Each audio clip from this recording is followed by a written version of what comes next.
ان حالات میں آپ کے کالم بھی لوگ دیکھتے ہیں، جو ایک نیا عمران خان صاحب کی طرف سے ایک پیغام آیا کہ پہلے نیوٹرل جانور تھا، اب نیوٹرل کرنے کی اپیل کی جا رہی ہے عمران خان صاحب کی طرف سے۔ پاکستان کی سیاست کے یہ اتار چڑھاؤ بھی آپ نے دیکھے، یہ تبدیلی آپ کو کیسی لگ رہی ہے؟ ویسے تو تبدیلی خوش آئند ہے، کیونکہ پہلے ان کا رویہ بالکل یکسر غلط تھا، کیونکہ اپنے جو کوئی بھی ملک ہوتا ہے آپ اس کی اسٹیبلشمنٹ سے احتجاج تو کرتے ہیں، لیکن جب آپ اس کو طاقت دکھانا شروع کر دیں تو اس کا نتیجہ ملک کے لیے اچھا نہیں ہوتا، اور کوئی بھی سیاسی جماعت اتنی طاقتور نہیں ہوتی کہ وہ اسٹیبلشمنٹ سے لڑ سکے اور طاقت میں اس کا مقابلہ کر سکے، تو چنانچہ وہ ہارنا ہی ہوتا ہے اس نے۔ لیکن سوال یہ ہے کہ یہ جو اب ان کے چینج آف ہارٹ ہے، اس کا مقصد کیا ہے؟ تو کیا ان کا مقصد یہ ہے کہ کیا انہیں کوئی سگنل ملا ہے، یا وہ ایسی بند گلی میں پہنچ گئے ہیں جس سے نکلنا چاہتے ہیں؟ کیوں اچانک یہ چینج آف ہارٹ ہوا؟ آپ کو کیا لگتا ہے؟ دیکھیں، مجھے تو یہ لگتا ہے کہ باوجود اس کے کہ کورٹ نے ڈیسیژن دے دیا اور یہ پی ٹی آئی نے اس کا جشن بھی منا لیا، لیکن پریکٹیکل پوزیشن یہ تھی کہ یہ پتہ نہیں ڈیسیژن جو ہے کب امپلیمنٹ ہوگا بھی یا نہیں ہوگا، تو وہ جس پہ اتنا طاقت صرف کی گئی جس ڈیسیژن کے لینے کے لیے، جس پہ جشن منایا گیا، تو اس کی بھی امپلیمنٹیشن فورس تو پھر اسٹیبلشمنٹ ہے۔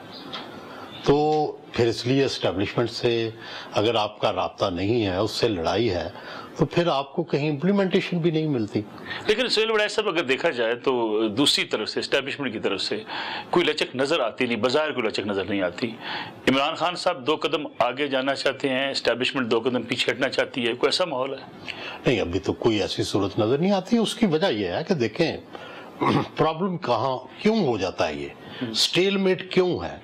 پہلے تو یہ دیکھنا چاہیے کہ کیا فرض کریں، آج میں مفروضے پہ فرض کر لیتے ہیں ہم کہ جناب نون بھی تیار ہو جاتی ہے، اسٹیبلشمنٹ بھی تیار ہو جاتی ہے، پیپلز پارٹی بھی تیار ہو جاتی ہے کہ جناب خان صاحب کو رعایات دے دیں، خان صاحب کو جو ہے جیل سے باہر نکال دیں، خان صاحب کی جو سیٹیں ان کے ساتھ زیادتی ہوئی ہے وہ بھی دے دیں، اور ایک سب کچھ معاملات ٹھیک اچھا ماحول بن جائے، جی اچھا ماحول بن جائے، جو ہم چاہتے ہیں، جس کی ہم بات کرتے رہتے ہیں، ہم صافی، ہم چونکہ آئیڈیلسٹ ہیں۔ اب دوسرا موقف سنیں، جنہوں نے یہ رعایت دینی ہے ان کا مستقبل کیا ہوگا؟ کیا جو رعایت دینے والے ہیں جس کو رعایت دیں گے، کیا وہ انہیں جیل سے باہر رکھے گا یا اندر رکھے گا؟ کیا وہ ان سے حساب لے گا یا نہیں لے گا؟ ٹھیک ہے، کیا وہ ریاست جو ہے اس کو اسی طرح چلائے گا بزداروں کے ذریعے اور محمد خانوں کے ذریعے، یا اس کو چینج ہو جائے گا؟ تو پہلی بنیادی بات یہ ہے کہ رعایت تو اس وقت ہوتی ہے جب دوسری طرف سے بھی یہ توقع ہو کہ یہ تبدیلی آئے گی۔ یعنی اس لیے آپ سمجھتے ہیں خان صاحب کی رہائی سسٹم کی موت ہے؟ میں اسی لیے پرابلم یہ ہے کہ سارے اپنے اپنے خول میں بند ہو چکے ہیں، مورچوں میں بند ہو چکے ہیں۔ میں بڑے عرصے سے یہ کہہ رہا ہوں کہ کیوں یہ ڈیڈ لاک ہے؟ ڈیڈ لاک یہ ہے کہ لچک اگر ایک دکھاتا ہے تو وہ مرتا ہے۔ اس سچویشن کو چینج کرنے کی ضرورت ہے، لیکن اسے نکلنا تو ہوگا نا سہیل وڑائچ میں صاحب؟ وہی کہتا ہوں نا کہ کوئی بڑا قربانی دے دے کوئی بندہ جو دینی چاہیے۔ یعنی یا سسٹم کو قربانی دینی پڑے گی یا خان صاحب کو دینی پڑے گی؟ ایک بندے کو قربانی دینی پڑے گی، چاہے اس پہ عذاب آئے، چاہے اس پہ جو بھی مشکل آئے، لیکن وہ بڑا دل کر کے جو ہے وہ یہ لچک دکھائے۔ عمران خان صاحب کون سی قربانی دے سکتے ہیں؟ عمران خان صاحب تو یہی دے سکتے ہیں کہ وہ اپنا سٹانس چینج کریں۔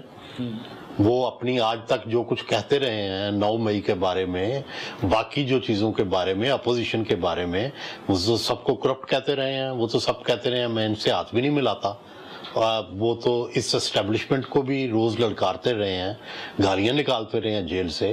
تو اس سارے کو ریووک کریں، الٹ ہوں، اور پھر اس کا بار بار اظہار کریں، پھر بھی پتہ نہیں کوئی لوگ مانیں گے یا نہیں مانیں گے۔ یعنی اس کے باوجود آپ سمجھتے ہیں کہ ماننے کی گنجائش کم ہوگی؟ اصل دیکھیں، جب وار شروع ہو جاتی ہے نا ملک صاحب، جب تلواریں نکل آتی ہیں، نہ پھر کوئی دلیل سنتا ہے، نہ کوئی عقل کی بات سنتا ہے، نہ پھر کوئی سفید جھنڈے بھی آپ لہراتے رہیں، تو ان جھنڈے جو ہیں ان کو بھی تلواروں سے لوگ اڑا دیتے ہیں، تو وہ ہونا نہیں ہے چاہیے. ہم تو اس کے خلاف ہیں. میں تو بار بار کہتا ہوں کہ مصالحت ہونی چاہیے، مفاہمت ہونی چاہیے، لیکن یہ سارا عرصہ ہم شور مچاتے رہے، کوئی بات ہی کرنے کو تیار نہیں ہے. نہ اسٹیبلشمنٹ اس پہ تیار ہے کہ لچک دکھائے، نہ عمران خان تیار ہیں، نہ نون والے تیار ہیں. چلو نون والوں کی تو مجبوری بھی سمجھ آتی ہے، پیپلز پارٹی کی بھی ہمیں یہ مجبوری سمجھ آتی ہے کہ اگر وہ اسٹیبلشمنٹ کا ان پہ سایہ اٹھ جائے تو وہ بیچارے کہاں کے رہیں گے. پھر ان کو عمران خان بھی مارے گا، اسٹیبلشمنٹ بھی مارے گی، تو ان کو وہ یہ خوف جو ہے ان کو اسٹیبلشمنٹ کے ساتھ اتحاد قائم رکھنے میں مدد دے گا. ٹھیک ہے، لیکن یہ جنگ جیتے گا کون بڑا صاحب؟ دیکھیں جب جنگ شروع ہوتی ہے نا تو یہ بڑا مشکل ہوتا ہے یہ کہنا کہ کون جیتے گا، کیونکہ جنگ میں پھر بم بھی چلتے ہیں، میزائل بھی چلتے ہیں. عام طور پر تو یہی ہوتا ہے جس کے پاس طاقت ہوتی ہے وہی جیتتا ہے. ماضی کی بھی جنگوں میں ایسا ہی ہوا، لیکن اس دفعہ کوئی معجزہ ہو جائے، کوئی ان کے پاس اسلحہ بارود کم ہو، کوئی ان کے پاس ٹینک کم پڑ جائیں، ان کے پاس سپاہ کم پڑ جائے، یا دوسری سپاہ اتنی زیادہ ہو جائے، تو پھر ہو سکتا ہے رزلٹ مختلف آ جائے. لیکن بڑا صاحب اگر پچھلے 2 سال کی ہم دیکھیں سیاسی تاریخ کو، اس میں تو اب تک وننگ پوزیشن جو ہے وہ حکومت کی میں نظر آتی ہے، اسٹیبلشمنٹ کی نظر آتی ہے. عمران خان جیل میں ہیں، مقدمات کا سامنا کر رہے ہیں، ان کی پارٹی میں اس قدر جان بھی نہیں ہے کہ کوئی بڑا عوامی احتجاج کر نہیں. مورلی تو وہ جیت رہے ہیں نا جی، اخلاقی طور پر جیت رہے ہیں، سیاسی طور پر جیت رہے ہیں. تو ہمارے ہاں چونکہ 2 طرح کے رویے ہیں نا، ایک رویہ یہ ہے کہ کیا مادی طور پر یا فزیکلی آپ جیت رہے ہیں. فزیکلی تو نہیں عمران خان جیت رہے. لیکن پی ٹی آئی کیوں دعوے دار ہے؟ شعور آ چکا ہے، قوم جاگ گئی ہے، اب کوئی ان کے راستے میں رکاوٹ نہیں بن سکتا. وہ سوٹ کرتا ہے، لیکن دیکھیں ہجوم ہے وہ، اور ہجوم جو ہے ان کی کوئی راہ نہیں ہوتی. ہجوم جو ہے اس کی کوئی منزل نہیں ہوتی. اچھا، ہجوم جو ہوتا ہے وہ تو انتشار ہوتا ہے. یعنی اب پی ٹی آئی کو سمجھتے ہیں ہجوم ہے؟ نہیں، ہجوم ہے، یہ منظم نہیں ہے، ان کی جڑیں نہیں ہیں. اور آپ دیکھیے گا، ہم تو پتہ نہیں ہوں گے نہیں ہوں گے، زندگی کی کسی کا کیا پتہ ہوتا ہے کہ یہی جو ہجوم ہے یہ پی ٹی آئی کو تنگ کرے گا. خود عمران خان صاحب خود عمران خان کو یہی جو سوشل میڈیا آج لوگوں کو گالیاں نکال رہا ہے، کل کوئی ان کی مرضی کے خلاف بات ہوئی تو یہ عمران کو بھی سبق سکھائے گا. آپ جو ہتھیار دوسروں کے لیے تیار کرتے ہیں نا، وہ ہتھیار آپ کے ہاتھوں میں بھی پھٹ جاتے ہیں.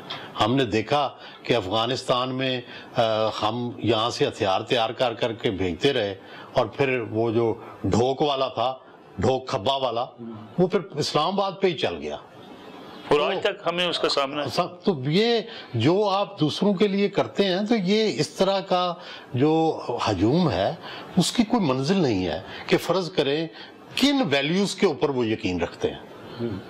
یہ دیکھنا ہے نا کہ ان کی شعوری تربیت کیا ڈیموکریٹک ہے، کیا ان کی شعوری تربیت جو ہے وہ اسلامک ہے، کیا ان کی شعوری تربیت لیفٹ کی ہے.